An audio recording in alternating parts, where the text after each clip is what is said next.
Et voilà guys, nouvelle saison, bis repetita, on se réveille avec les mêmes mots, les mêmes douleurs. Nous allons revenir sur les performances individuelles de l'équipe d'hier soir.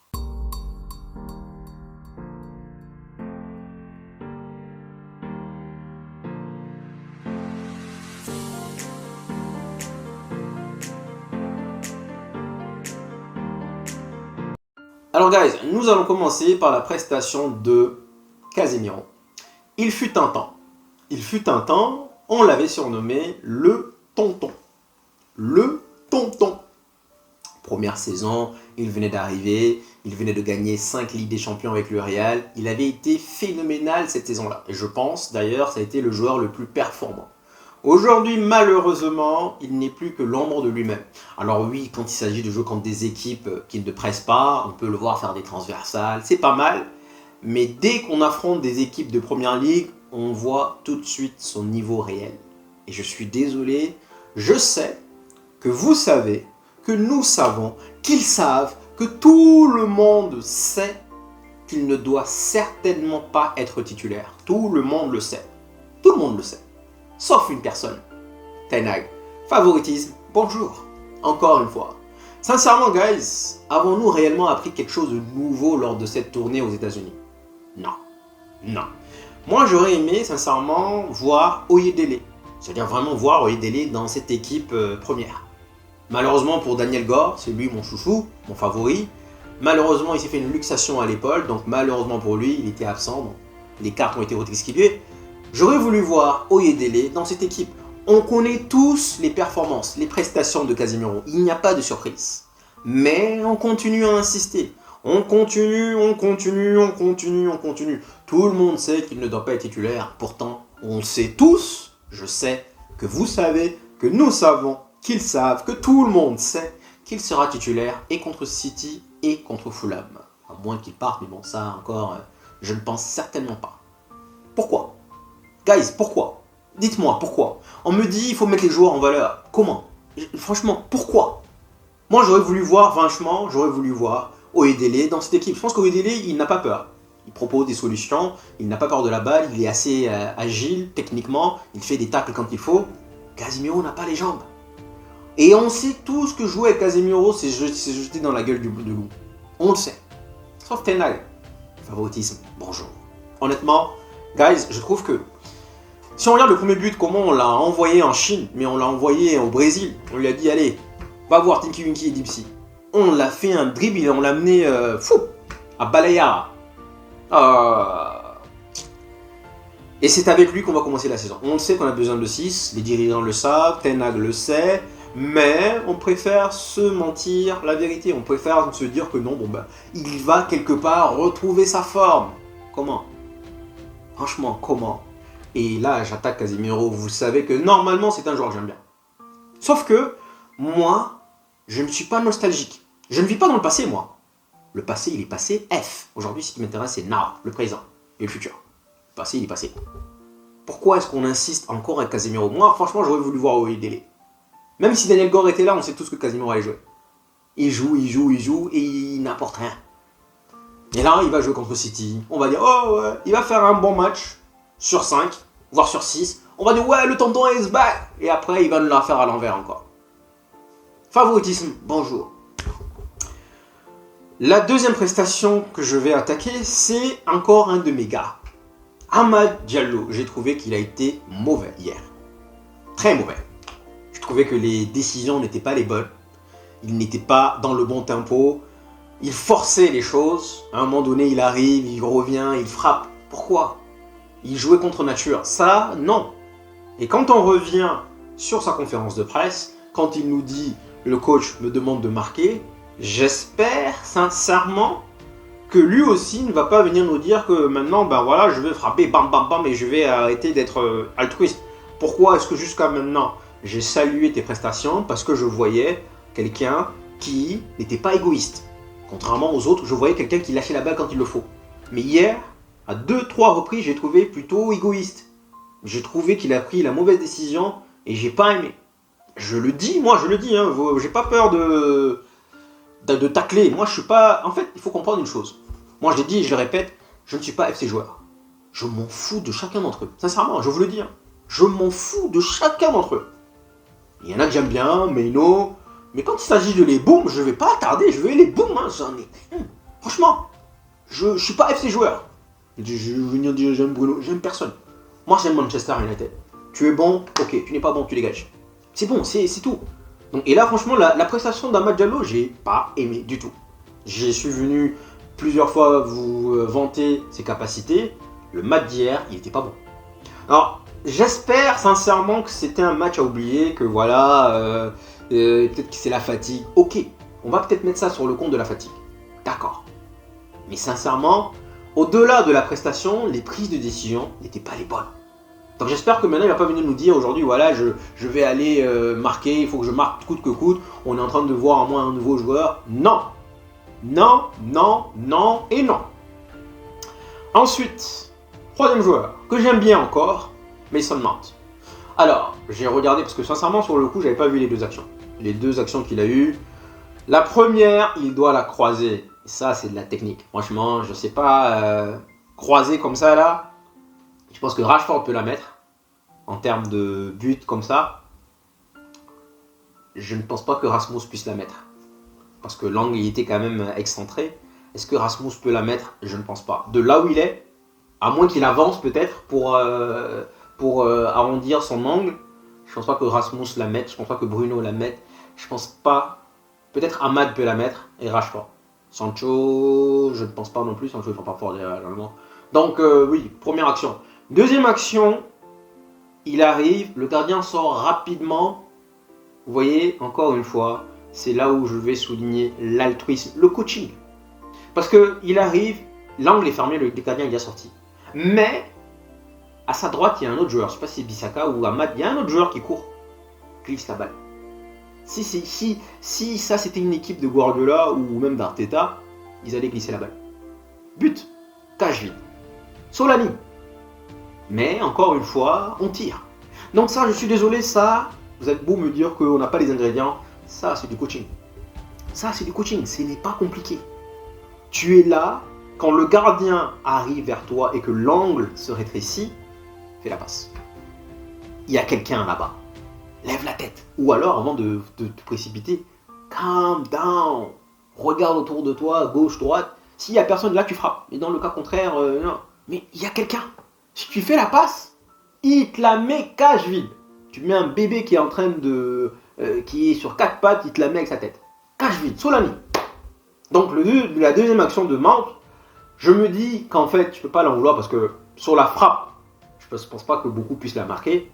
Mais sur la décision, oui. Encore une fois, moi, ce qui m'énerve le plus, c'est la prise de décision. Les prises de décision à United, elles sont catastrophiques. Et ce que j'ai vu chez Liverpool, les prises de décision, au-delà de la technique, au-delà de la capacité à dribbler, de faire des centres, prise de décision. Que faire? Quand? Quoi? Comment? Nos prises de décision sont catastrophiques et malheureusement, 2 ans après, elles ne sont pas encore coachées. Donc non. Donc moi, là par exemple, si moi je suis coach, je vais voir Madjalo, je vais dire ça. Toutes les séquences où il nous a mal interprété, mal joué, je vais dire ça, c'est pas bon. Ça, c'est pas bon. La prochaine fois que tu vas te retrouver dans la même situation, je veux que tu penses à ça et que tu corriges le tir. Mais si c'est pas coaché, ben on va continuer à les voir encore et encore et encore et encore. C'est pas coaché. Ça, c'est du coaching. Et c'est qui notre coach? C'est un âne.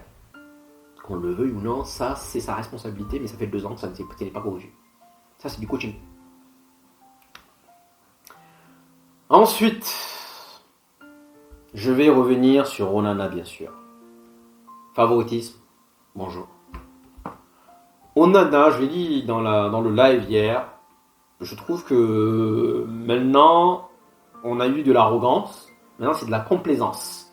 C'est genre, il n'y a pas de problème. Favoritisme, bonjour. Mais en chose, mais c'est normal, guys.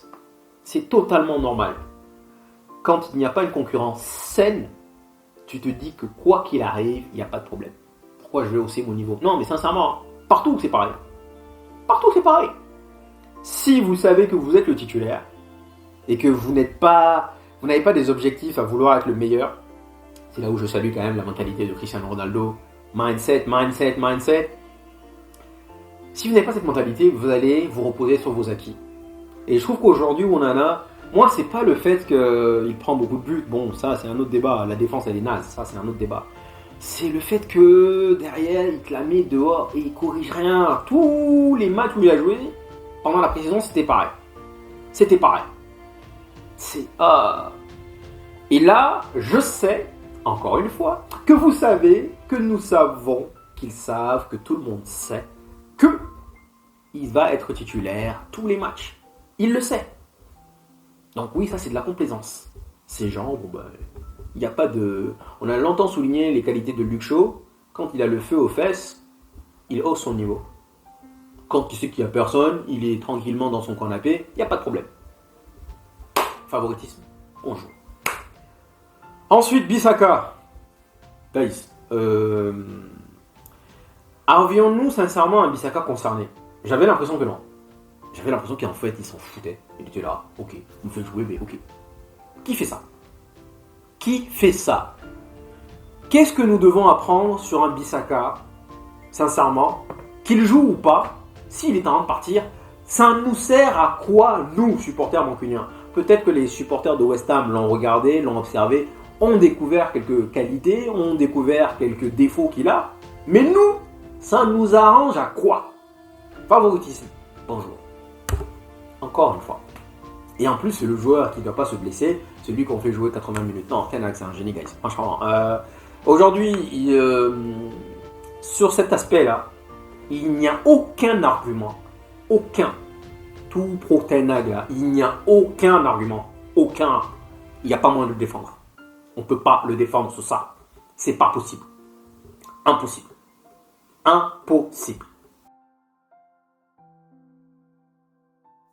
Ensuite, nous devons encore faire avec, en 2024-2025, Evans, Lindelof. Et quand je dis aux gens, il faut être ruthless, non, il faut les mettre en valeur. Alors, je pose la question. Qu'avons-nous appris de nouveau sur ce qu'il faut mettre en valeur? Les gars, moi, je suis un manager. Et j'ai lu énormément de livres en management. Énormément. Donc je vais vous dire, pas venir vous dire que oui, je suis un expert. Je suis un manager et je sais quand même que j'ai fait mes preuves et je sais qu'il y a des choses qui marchent. Ce qu'on fait là, c'est pas la bonne solution. Je vous dis clairement, il faut les mettre en valeur. Les mecs qui sont là, tranquillement assis sur un salaire confortable, si tu lui fais comprendre qu'il ne fait pas partie de tes plans, il va, je vous jure qu'il va se trouver un club. Tout simplement. Il va se le trouver. Maguire l'a dit. Si on vient me dire face to face qu'on ne veut pas de moi, je vais me barrer. Il l'a dit. Mais si on lui fait croire que derrière, tu fais partie du futur, en mode hypocrite, il va rester. Evans, Lindelof.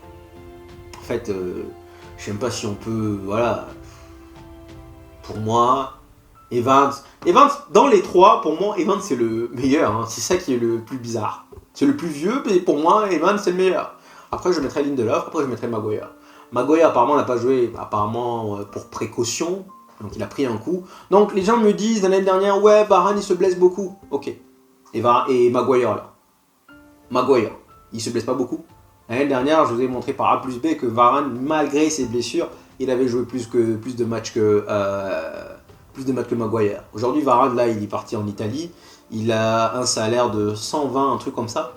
Je pense que si vraiment on était venu le voir pour lui dire, écoute, voilà, on va te donner 120, il va se blesser, mais pour moi, il est plus fiable que Maguire. Alors pourquoi est-ce que nous avons voulu insister avec Maguire? Non, aujourd'hui, il est encore là.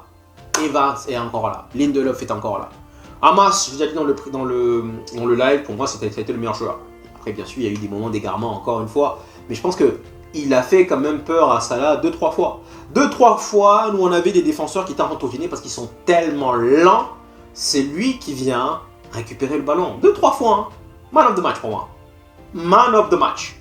Sincèrement. Pour moi, s'il y a un seul joueur que je dois choisir, c'est Hamas. Casemiro, on en a parlé. Collier. Mon bon petit Collier. Ah là, c'est un bon gars lui. Hein. Franchement, lui, quand vous écoutez les éloges des journalistes de MUTV, on a l'impression que franchement, il est trop fort. C'est un nouveau tueur, un nouveau produit. En fait, tout ça, c'est marketing, communication. Vous voyez, Ten Hag est parti le voir dans tout le lot qu'il y avait lors de la finale de la FA Cup. Ten Hag est parti voir Collier en lui disant bah écoute mon gars, je t'aime bien toi, voilà, je veux que tu fasses normalement, voilà, la dernière fois il avait fait ça quand on avait gagné la Carling Cup, il est parti voir Meno en lui disant que la prochaine fois c'est toi qui dois être un membre majeur, actif de cette équipe quand on va remporter un trophée. Mais Meno c'est un produit gars, c'est un talent, ça c'est un talent. Et Collier, c'est pas faire des passes. Moi, tout joueur, peu importe, tout joueur qui fait ça faire des passes, je vous dis niet. S'il n'est pas capable de faire des passes, je vous dis niet, sincèrement. Tout joueur qui n'est pas capable de faire des passes, je dis non. Et donc, il récupère des ballons, il ne sait pas faire des passes de 3 mètres. Et guys, je vais dire les mots crus qu'il faut, c'est un McTominay bis.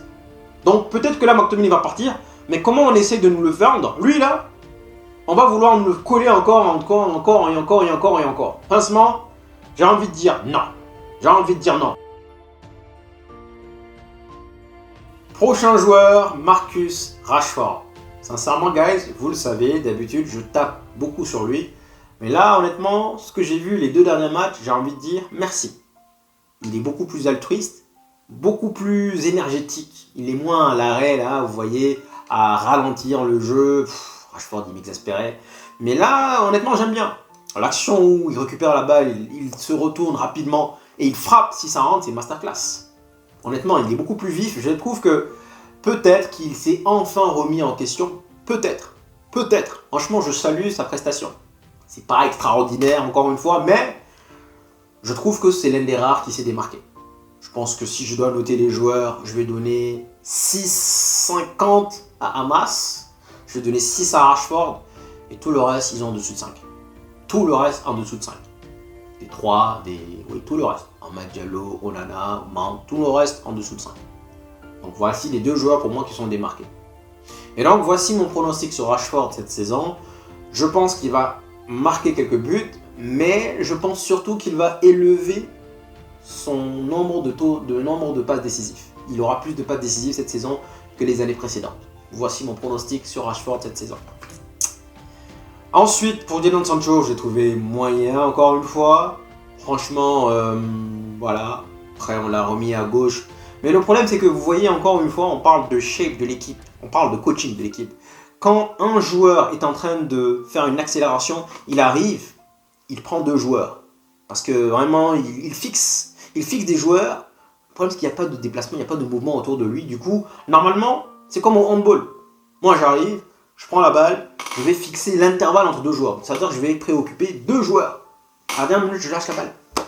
Ça veut dire que là, j'arrive entre l'ailier et le latéral, je les fixe tous les 2. Dernière minute, je lâche la balle. Celui qui est ailier ou celui qui est demi, là, il se régale parce que j'ai attiré 2 joueurs sur moi. Bim. Mais nous, on le fait. Donc Sancho, je vois qu'il le fait beaucoup quand il court. Mais il n'y a personne autour de lui. Il n'y a pas de mouvement. C'est plat dans l'équipe de Manchester. C'est plat. Donc, match moyen, encore une fois. Deuxième mi-temps, on a eu Maxos. On me dit il marque des buts. Bon, ben voilà, même ça, il sait pas faire maintenant. Donc, bon, je ne vais pas parler de Maxos, sincèrement. Je suis fatigué de parler de lui, honnêtement. Il y a qui d'autre en deuxième mi-temps? Whitley doit la mettre. Mais bon, encore une fois, c'est dur de juger quelqu'un qui n'a qu'une seule occasion. S'il la rate, on dit ouais, il doit la mettre, ok. Mais rappelons qu'à Haaland, il est meilleur buteur, mais il rate au moins 5-6 occasions dans un match. Et il te finit avec un triplé. Donc, quelqu'un qui a une seule occasion, oui, il doit la mettre, mais en même temps, c'est qu'une seule occasion, donc c'est compliqué. S'il la met, il a 100% de réussite. S'il la met pas, il a 0%. Donc, c'est tout ou rien. Tout ou rien. Et donc, Anthony est rentré encore une fois. Oh, je déteste ce joueur, franchement. Oh là là là. Et on va encore se le coltiner parce que favoritisme. Bonjour. Merci encore une fois. Je vous ai dit et je répète. Moi, je suis Ten Hag out, non pas par rapport à la tactique, mais par rapport à son favoritisme. Et favoritisme, guys, c'est très néfaste pour un collectif. C'est très, très néfaste. Je vous le dis en tant que manager. C'est très, très, très, très, très néfaste. Sincèrement, c'est pas bon. Donc, favoritisme, bonjour. Il y a qui d'autre? Ensuite, les petits là, franchement, bon... Voilà quoi. Hein. Ouais, il y a Wilfish qui s'est blessé, le pauvre. En même temps, sur une perte de balle, je crois que d'Eriksen. Eriksen, oh là là. Voilà un autre gars. Oh, guys. Les mêmes mots, les mêmes problèmes. C'est pas compliqué, hein, honnêtement. On parle de... Si on avait été ruthless, je vous jure qu'on met à la place d'Eriksen, à la place de Casemiro, à la place de McTominay, à la place de Maguire, à la place de Lindelof, à la place de Bissaka, on met des jeunes qui viennent de gagner la Youth Cup, la Youth League. Je pense qu'on va trouver certainement des joueurs qui sont meilleurs qu'eux. Certainement. Certainement. Alors, la dernière fois, je vous avais dit que nous allons aller aux États-Unis, donc conclusion, il n'y aura aucune transaction. On m'a dit non, qu'est-ce que tu racontes? Nous sommes en 2024, le monde a évolué. On peut faire des transactions en ligne, via Zoom par exemple. Ouais. Peut-être pour acheter un objet, pour acheter une petite lampe, ouais, peut-être. Mais quand il s'agit de millions, généralement c'est face à face. Et donc, quand j'ai vu Berrada, Ashworth et Wilcox prendre l'avion, je vous ai dit qu'on fera 0 transaction. Et qu'est-ce qui s'est passé? On a fait 0 transaction. 0, nada. Qu'est-ce qu'on a appris? Rien. On a mis certains joueurs en valeur. Ouais, super. Super. Donc, guys, je suis toujours dégoûté. Je vous jure, je suis encore dégoûté. J'ai une migraine, enfin une migraine, pas migraine, mais une migraine virtuelle. J'en ai marre de revenir, vous dire encore, tac, tac. La vie, c'est très simple. On fait des erreurs, on apprend comment on les corrige. Là, tout ce que je viens de vous citer, là, j'ai pris le cas de Ahmad, le cas de Garnacho, le cas de Rashford. Si je suis là, je vous jure, je les prends en individuel. Je dis, bah écoute, ce que tu fais, ça c'est bien. Je vais souligner tous ces points forts. Ça, c'est excellent. Ça, continue à le faire, c'est excellent, c'est excellent, c'est excellent. Mais par contre, là, tu devrais plutôt faire ça. Ce n'est pas fait. Ça, c'est du coaching, guys, ce n'est pas fait. Donc, on va revoir les mêmes problèmes. Encore et encore, parce qu'apparemment, visiblement, notre coach, qui est censé être coach, pour l'instant, il refuse de se remettre en question. Favoritisme, tactique, voilà. Et je ne pense pas qu'on puisse aller rivaliser, aller presser contre Liverpool. Si on dit qu'on va presser contre Liverpool, on va se prendre une tôle au match qui arrive vers Old Trafford. Je pense que Liverpool, ils sont meilleurs, sincèrement, je trouve qu'ils sont meilleurs balle au pied que City. Alors ce Liverpool-là. Ça veut dire que City, quand on les presse un peu, quand on les bouscule un peu, ils paniquent parfois. Il faut leur rentrer dedans de temps en temps. Mais Liverpool, ça, on ne pourra pas. Hein.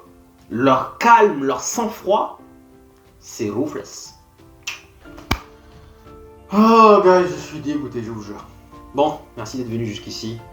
On se dit probablement à demain, quand on va décortiquer à la rentrée. Demain ou mardi? C'est mardi, je crois. Demain, c'est un jour off. Et donc, la rentrée, c'est mardi pour tout le monde. Merci beaucoup d'être venu jusqu'ici. Prenez soin de vous, guys. Je vous dis ciao, ciao.